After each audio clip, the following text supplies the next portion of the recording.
दोस्तों, हम सभी जानते हैं कि भगवत गीता ज्ञान का खजाना है, पर अधिकतर भारतवासी इसके महत्व को नहीं समझते। भारत में लोग भगवत गीता को एक धार्मिक किताब समझते हैं और इसलिए वह सोचते हैं कि उनमें बस भगवान और उनकी बातें लिखी होगी, लेकिन ऐसा बिल्कुल भी नहीं है। आपको जानकर यह यकीन नहीं होगा कि गीता में वह बातें पहले से लिखी हुई है जो आज साइंटिस्ट रिसर्च कर रहे हैं। कई ऐसी घटनाओं का जिक्र है जिसे आज घटते देख यकीन नहीं होता। आज वीडियो में हम आपको गीता के अननोन फैक्ट्स बताएंगे और मुझे यकीन है कि इन फैक्ट्स में से अधिकतर फैक्ट्स आपको पता नहीं होगा, पर इस वीडियो को पूरा देखने के बाद शायद आप समझ जाएंगे कि असली ज्ञान का खजाना कहाँ है। आमतौर पर यह माना जाता है कि भगवत गीता श्री कृष्ण और पांडव राजकुमार अर्जुन के बीच एक संवाद था, लेकिन क्या आप आश्वस्त हैं कि केवल यह दो ही शामिल थे? अर्जुन केवल नहीं थे जिन्हें गीता का ज्ञान सीखने को मिला। भगवान हनुमान, संजय और बर्बरी को भी गीता का व्यापक ज्ञान प्राप्त करने का अवसर मिला था। भगवान हनुमान अर्जुन के ध्वज पर विराजमान थे, इसलिए उन्होंने महाभारत का पूरा युद्ध देखा। राजा धृतराष्ट्र के सेवक संजय को महामुनि वेद व्यास ने अंधे राजा को शक्तिशाली युद्ध की कार्यवाही सुनने के लिए दिव्य दृष्टि का वरदान दिया था और अंत में घटोत्कच का पुत्र बर्बरिक भी एक पहाड़ी की चोटी से महान युद्ध की निगरानी कर रहा था, जिसके परिणाम स्वरूप उसे कृष्णा की परम शिक्षा भी प्राप्त हुई। आपको लगता है कि गीता सिर्फ भारत में पढ़ा जाता है, पर आपको जानकर यकीन नहीं होगा कि भगवत गीता का पहला अंग्रेजी संस्करण सन 1785 में चार्ल्स विल्किंस द्वारा लंदन, इंग्लैंड में किया गया था। आज से तकरीबन 250 साल पहले। अब आप खुद ही सोचिए कि अंग्रेजों को हमारी गीता का अंग्रेजी संस्करण करने की क्या जरूरत पड़ गई, क्योंकि उन्हें पता था कि यह ज्ञान का खजाना है, सब कुछ गीता में ही है। दुनिया की सबसे बड़ी और भारी श्रीमद् भगवत गीता की बात करें तो यह इटली के मिलान शहर में बनी है। इसका वजन 800 किलो है। संस्कृत भाषा में तैयार इस किताब में कुल 670 पेज हैं। इसे बनाने में करीब 2.5 साल का लंबा वक्त लगा है। यह इतना भारी है कि इसके एक पन्ने को ही पलटने के लिए 4 लोगों की जरूरत होती है। इसे बनाने में तकरीबन 1.5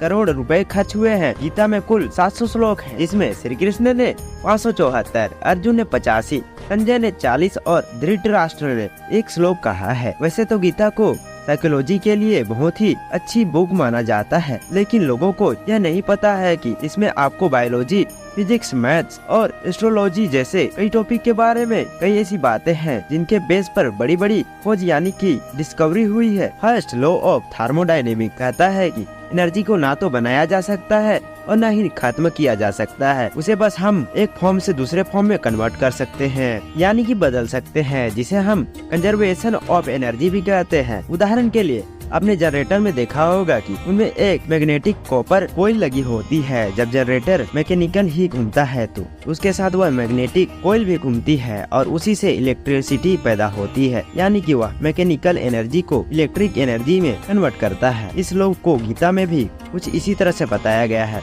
भगवत गीता के अध्याय 2 श्लोक 23 में लिखा है, ये हमारी आत्मा यानी कि सोल एनर्जी कभी भी खत्म नहीं होती, वह बस अपना शरीर बदलती है। अब अगर आप सोच रहे हो कि यहाँ तो आत्मा की बात हो रही है, तो इसका एनर्जी से क्या लेना देना है? आत्मा भी तो एक एनर्जी ही है। मॉडर्न साइंस भी इसे एक एनर्जी ही मानता है, जो कि हमारे मरने के बाद हमारी बॉडी से रिलीज होता है। अब चाहे वह बड़े अमाउंट में हो या फिर छोटे अमाउंट में, लेकिन कोई तो ऐसी एनर्जी है जो हमारी बॉडी से रिलीज होती है। इसे आप ध्यान से समझो, क्योंकि इतने सालों पहले किसी ने यह आइडिया यानी कि इस थ्योरी का बेस नहीं दिया था, जिसे आज मॉडिफाई रूप से आप कंजर्वेशन ऑफ एनर्जी बोलते हैं। मेडिटेशन चाइना और जापान के कुछ ऐसे मेडिटेशन टेक्निक्स है जिससे हम अपने सबकॉन्शियस माइंड को कंट्रोल कर सकते हैं, या फिर हम इसे डेली रूटीन में प्रयोग करके अपना स्ट्रेस यानी कि तनाव, गुस्सा, फोकस ना रहने की प्रॉब्लम को दूर कर सकते हैं और अपने पीस ऑफ माइंड यानी कि अपने मन को शांत करके अपनी प्रॉब्लम का सॉल्यूशन ढूंढ सकते हैं। लेकिन भगवत गीता के अध्याय 6 जिसका नाम ध्यान योग, उसमें इन टेक्निक्स की सारी डिटेल्स और उसके फायदे बताए गए हैं। ऐसी टेक्निक्स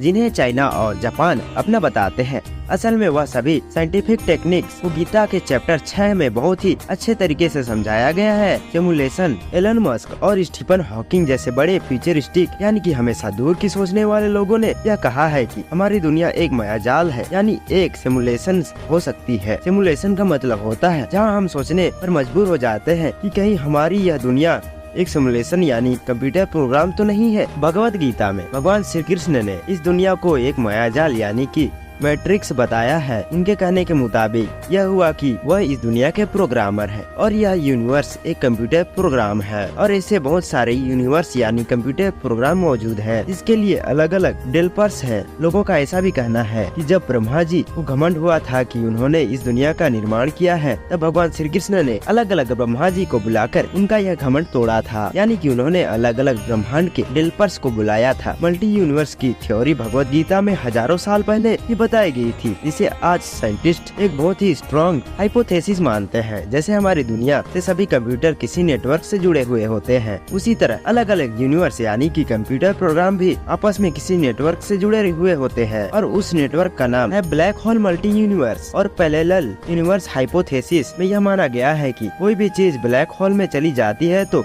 वह किसी दूसरे कंप्यूटर सिमुलेशन यानी कि किसी दूसरे यूनिवर्स में चली जाती है। क्या आपने यह कभी सोचा था कि भगवत गीता में इतना एडवांस थ्योरी का विवरण हो सकता है? और ऐसी बहुत सारी बातें हैं जो साइंस और साइकोलॉजी के फील्ड में गीता में कही गई सभी बातों को सही साबित करती है। आपको शायद यह पता नहीं होगा कि भगवत गीता सिर्फ हिंदी में नहीं बल्कि इंग्लिश, जापानी, चाइनीज, जर्मन और बहुत सारे लैंग्वेज में पब्लिश हो चुकी है। और हमें इस बात पर गर्व होना चाहिए कि हमारे पास ऐसे ज्ञान का भंडार है जिसे पूरी दुनिया जानना चाहती है। इस वीडियो में मैंने आपको गीता का और साइंस के बीच के रिलेशन का 0.1% भी नहीं बताया। गीता में बहुत सारी बातें लिखी है जो आज साइंस ने साबित की है। अब हम आपको बताते हैं कि साइंटिस्ट गीता के बारे में क्या कहते हैं। अल्बर्ट आइंस्टाइन भगवत गीता के माध्यम से भगवान श्री कृष्ण द्वारा दिए गए उपदेशों में से बहुत प्रभावित हुए थे। उन्होंने कहा कि जब मैंने भगवत गीता को पढ़ा तो मुझे पता चला कि ईश्वर ने कैसे दुनिया को बनाया है और मुझे यह अनुभव हुआ कि प्रकृति ने हर वस्तु इतनी प्रचुरता में प्रदान की है, हम इसकी कल्पना नहीं कर सकते कि भगवत गीता ने मुझे न परिश्रम करने के लिए कितना प्रेरित किया है। मैं आप सबसे कहना चाहता हूँ कि गीता को जरूर पढ़ें और आप खुद देखेंगे कि आपके जीवन को कितना प्रभावित किया है। अमेरिका के भौतिक वैज्ञानिक जे रॉबर्ट ओपनहेमर को परमाणु बम का जनक कहा जाता है। वह द्वितीय विश्व युद्ध के दौरान जापान में हिरोशिमा और नागासाकी पर किए गए परमाणु हमले में शामिल थे। परमाणु हमले के बाद उन्होंने भगवत गीता का उल्लेख करते हुए कहा था कि उन्होंने उस वक्त भगवान श्री कृष्ण द्वारा अर्जुन को दिया यह उपदेश याद आया, जब वो अर्जुन से कहते हैं कि तुम केवल अपना कर्तव्य निभाओ, मैं अब मृत्यु हूँ और दुनिया को खत्म करने वाला बन गया। बाद में ओपनहेमर ने कहा भगवत गीता ने उनके जीवन में सबसे ज्यादा प्रभाव डाला। ओपनहेमर ने परमाणु विस्फोट के प्रयोग की सफलता के बाद गीता के श्लोक का उल्लेख भी किया था, मैलों का नाश करने वाला बड़ा हुआ महाकाल हूँ। इस समय इन लोगों को नष्ट करने के लिए प्रवृत्त हुआ, इसलिए जो प्रतिपक्षियों की सेना में स्थित योद्धा लोग हैं वह सब तेरे बिना नहीं रहेंगे, अर्थात तेरे युद्ध न करने पर भी सबका नाश हो जाएगा। सुनीता विल्सियम एक अमेरिकी अंतरिक्ष वैज्ञानिक और नौसेना अधिकारी थे। उनके पास किसी महिला द्वारा अंतरिक्ष में सबसे ज्यादा वक्त तक चलने का रिकॉर्ड है। उन्होंने 50 घंटे और 40 मिनट अंतरिक्ष में चलने का रिकॉर्ड बनाया था। वह अंतर्राष्ट्रीय अंतरिक्ष स्टेशन के 14वें और 15वें मिशन की सदस्य भी थी। इसके अलावा वह 2012 में मिशन 32 की पॉइंट इंजीनियर और मिशन 33 की कमांडर भी रह चुकी है। जब वह अंतरिक्ष मिशन के लिए जा रही थी तो उस समय अपने साथ भगवान गणेश की मूर्ति और भगवत गीता लेकर गई थी। उस वक्त उनसे पूछा गया तब वह अंतरिक्ष में क्यों गीता और भगवान गणेश की मूर्ति लेकर गई थी। उस वक्त उन्होंने जवाब दिया, यह आध्यात्मिक चीजें हैं जो अपने आप को, जीवन को, आसपास की दुनिया को प्रबंधित करने और चीजों को दूसरे तरीके से देखने के लिए मुझे लगा कि यह ऐसे समय में काफी उपयुक्त है। उन्होंने इसके अलावा यह भी कहा कि गीता के जरिए उन चीजों को समझने में मदद मिलती है जो वह कर रही है, उसे करने का क्या कारण है। साथ ही मुझे अपने जीवन का उद्देश्य समझने में मदद मिलेगी। इसके अलावा मुझे अपने आप को जमीन से जुड़े रहने का भी सबक मिला है। भगवत गीता हमारे पास है और हम इसका फायदा कभी नहीं उठाते हैं, बाकी पूरी दुनिया उठा रही है। दोस्तों, अगर आपने अभी तक भगवत गीता नहीं पढ़ा है, आपके जीवन में मुश्किलें हैं, आप कोई लक्ष्य प्राप्त करना चाहते हैं, किसी सोच में है, तो आप भगवत गीता अवश्य पढ़ें। हमारे चैनल में भी भगवत गीता की कई सारे वीडियो मिलेंगे। ये सारे वीडियो हम आपके नीचे डिस्क्रिप्शन बॉक्स में दे देंगे। तो दोस्तों, वीडियो के एंडिंग पॉइंट तक पहुंच ही गए हैं तो वीडियो को जरूर से लाइक और चैनल को सब्सक्राइब कर लीजिएगा और बेल आइकन प्रेस करना मत भूलिएगा, ताकि हमारा वीडियो आपके पास जल्द से जल्द पहुंचे और आप जल्दी से वॉच कर पाओ। तो मिलते हैं नेक्स्ट वीडियो में, तब तक के लिए बाय बाय, राधे राधे।